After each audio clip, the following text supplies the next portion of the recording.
अध्यात्म विज्ञान कोई धर्म या संप्रदाय नहीं है, ये स्पिरिचुअल साइंस है जो कुदरत के कानून पर आधारित है। ये विज्ञान पूरे ब्रह्मांड के सभी रहस्यों को उजागर करता है और जीवन के सभी पहलुओं को समझने के लिए एक नई दृष्टि देता है।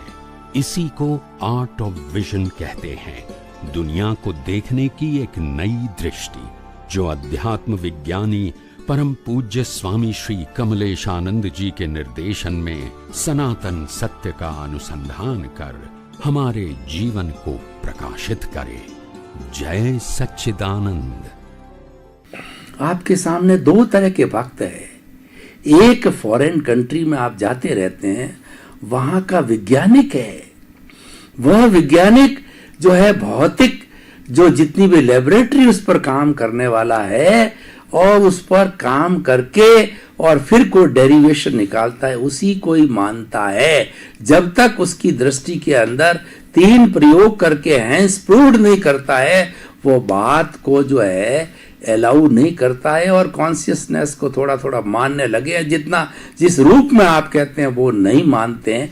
और दूसरा मेरे जैसा भक्त है आपके सामने, जो कि अध्यात्म विज्ञान का जीवन जीता और पालन करता है और भौतिकता से दूर रहना चाहता है।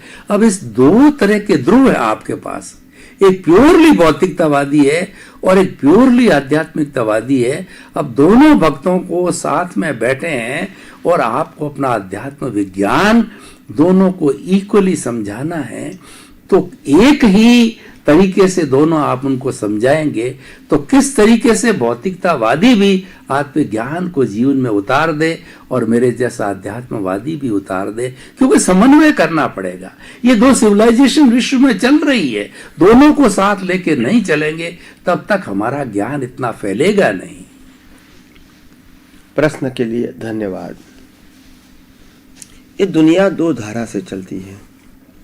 एक प्रकार की धारा है बौद्धिक धारा और दूसरी है साइंटिफिक विचारधारा, वैज्ञानिक विचारधारा और सामाजिक विचारधारा। ये दोनों धारा है और दोनों धारा समाज में चल रही है। एक साइंटिफिक धारा है, वो ऐसी है कि समाज के जीवन के अंदर प्रयोग करते करते करते सिद्धांतों को अनुभव करने के बाद सबके सामने सिद्धांत के रूप में ये विज्ञान को रखना है। उसके लिए जो भी उपकरण चाहिए और जो भी ज्ञान चाहिए वो ज्ञान प्राप्त करके कुछ सिद्ध करके समाज को देना है कि ये मेरा अनुभव है। तो साइंटिस्ट लोग यही करते हैं। इसके बाद से वो साधन बनते हैं, जो साधन आम जनता के लिए काम में आता है। तो ये भी एक विज्ञान है, भौतिक विज्ञान, जो विज्ञान अनुभव से प्राप्त करते हैं और ये विज्ञान कुदरती कानून के ऊपर ही आधारित है, मगर फिर भी वो भौतिक विज्ञान है।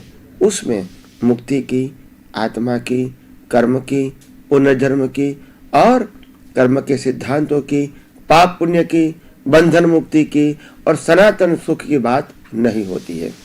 तो ये भौतिक विज्ञान अच्छा है, सही है और सनातन सिद्धांतों के ऊपर ही आधारित है, मगर फिर भी वो आत्मा को बिलीव नहीं करते हैं, क्योंकि उसकी अनुभूति भौतिक विज्ञानी को होती भी नहीं है और मानते भी नहीं है।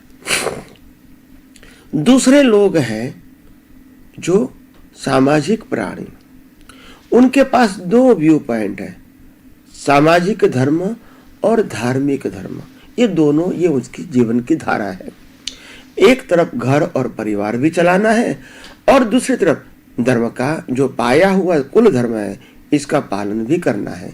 तो ये दोनों करते हैं एक साथ, तो वो करते हैं, मगर इसके अंदर बात क्या है, वो विज्ञान नहीं जानता है, मगर सामाजिक ज्ञान और धार्मिक ज्ञान उसके अंदर है।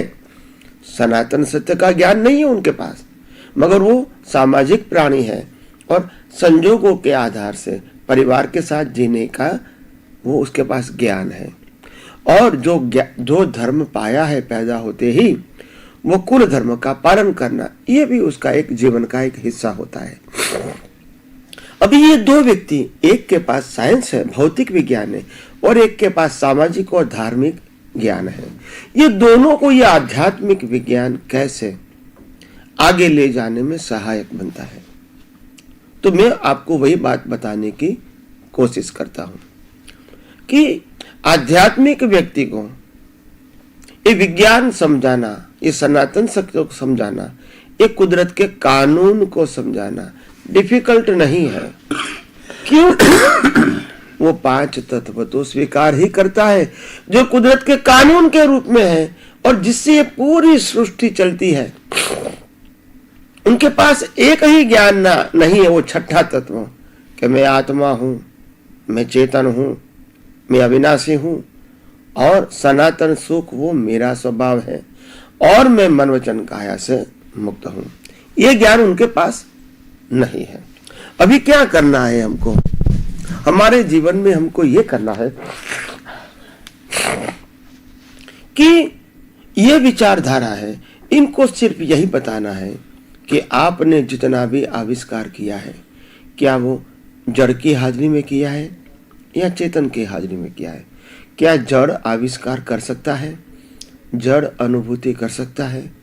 जड़ संशोधन कर सकता है? जड़ सार निकाल सकता है? आप सोचो। धीरे धीरे वो सोचेगा और समझेगा सॉरी, और धीरे धीरे वो समझेगा कि आखिर आत्मा तत्व के बिना न हम श्वास ले सकते हैं, न हम जीवन जी सकते हैं, न हम कोई आविष्कार कर सकते हैं, न हम कोई अनुभव कर सकते हैं और न ही हम अपने जीवन में कोई भी फील्ड में आगे बढ़ सकते हैं विदाउट हेल्प ऑफ सोल। तो इसको 5 तत्वों के साथ छठा तत्व समझना ना काफी आसान है, क्योंकि वो 5 तत्वों को तो मानते हैं, सिद्धांत रूप से मानते हैं। आप समझे? तो इनको एक तत्व समझाना आसान है। वो थिंकर पीपल है, वो एजुकेटेड तो है मगर थिंकर है, ओपन माइंड का है और वो प्रिंसिपल को एक्सेप्ट करता है। तो इनको ये विज्ञान, आध्यात्म विज्ञान समझना अगर उनकी तैयारी है तो समझाना आसान है, समझ सकता है। मगर दूसरा जो व्यक्ति है सामाजिक और धार्मिक है, उनकी विचारधारा सामाजिक और धार्मिक है, उनके पास जो भी ज्ञान है वो अज्ञान मान्यताओं से भरा है, रिलेटिव सत्य से भरा हुआ है और सामाजिक क्रियाओं को वो प्राधान्य देता है, उसको ही पुरुषार्थ मानता है। जैसे घर चलाना, परिवार चलाना और धर्म करना, ये दोनों को वो पुरुषार्थ मानता है। हालांकि जब इसको तत्व समझ में आएगा तो मालूम होगा कि ये मन वचन काया से चलता हुआ जीवन, चाहे वो सामाजिक है चाहे धार्मिक है, मगर दोनों प्रकार का जीवन वो तो कुदरती रचना है। तो कुदरती रचना में कुदरत ही हमको जन्म देती है, जीवन देती है और मृत्यु देती है, और कुदरत ही मन वचन काया का क्रिएटर, ऑपरेटर एंड डिस्ट्रॉयर है। तो उसमें तो मेरे पास कोई फ्रीडम है ही नहीं। तो नहीं है तो फिर उसके लिए मैं और प्रयास क्या कर सकता हूं और वो करने के बाद क्या पाना चाहता हूं, क्योंकि वो तो कंपलसरी है। जो करूंगा, बोलूंगा, सोचूंगा, पाऊंगा, छोड़ूंगा, ये सब कंपलसरी है। तो उसमें न कुछ प्लस कर सकता हूं न कुछ माइनस करता हूं। ये मैकेनिकल लाइफ है। तो सामाजिक और धार्मिक दोनों प्रकार की जो प्रकृति लेकर आया हूं वो तो मैकेनिकल है। तो मैं आध्यात्म के मार्ग में आगे कैसे बढ़ सकता हूं? तो इनको फिर ये 6 तत्वों की बात बतानी पड़ती है कि ये 6 तत्वों का एक नाम है कुदरत, और 6 तत्व कुदरती कानून से ये पूरी सृष्टि को चलाता है। इसको कहते हैं कुदरती रचना। तो हमको 6 तत्वों को समझाना पड़ेगा आम आदमी को। 6 तत्व कुदरती कानून से काम करता है। कुदरत के कानून का मतलब क्या होता है? Theory of rebirth, theory of कर्म, मैं आत्मा हूँ। दुनिया की कोई भी अवस्था 6 तत्वों के बिना नहीं होती है।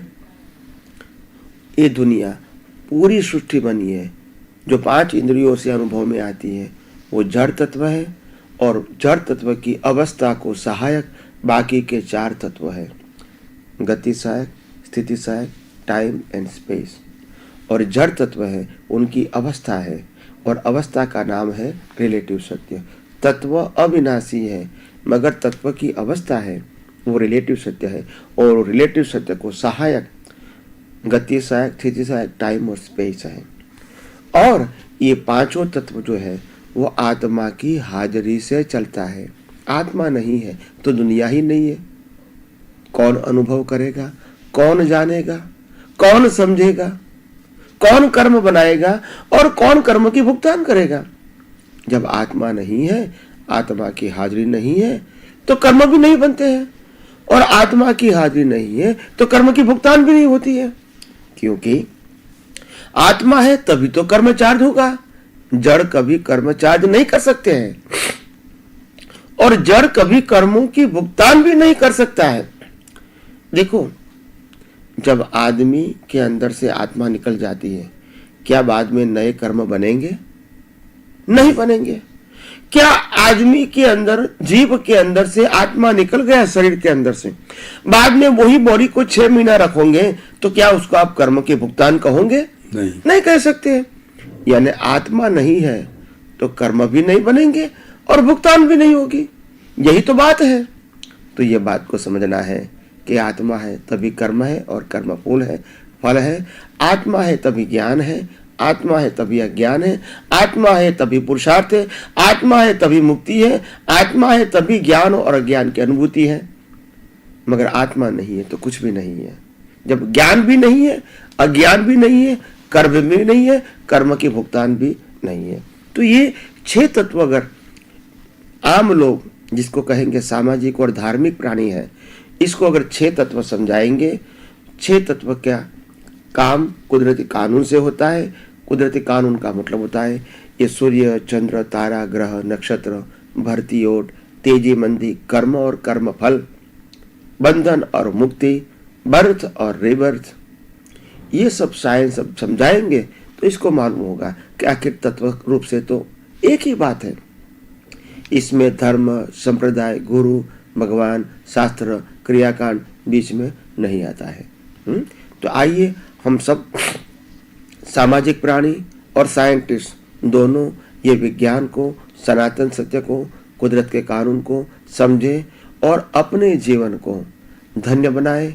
अपने जीवन को, अपने जीवन में दृष्टि को इतनी ब्रॉड बनाएं ताकि दुनिया का हर अज्ञान हम इसको क्या कर सकें, इसको डिस्ट्रॉय कर सकें, इसको डिसॉल्व कर सकें।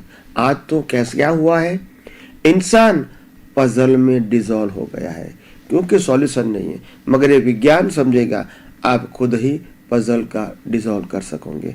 आइए हम सब अपने जीवन को समर्थ बनाए, स्वतंत्र बनाए और शाश्वत शक्ति की अनुभूति वाला बनाए।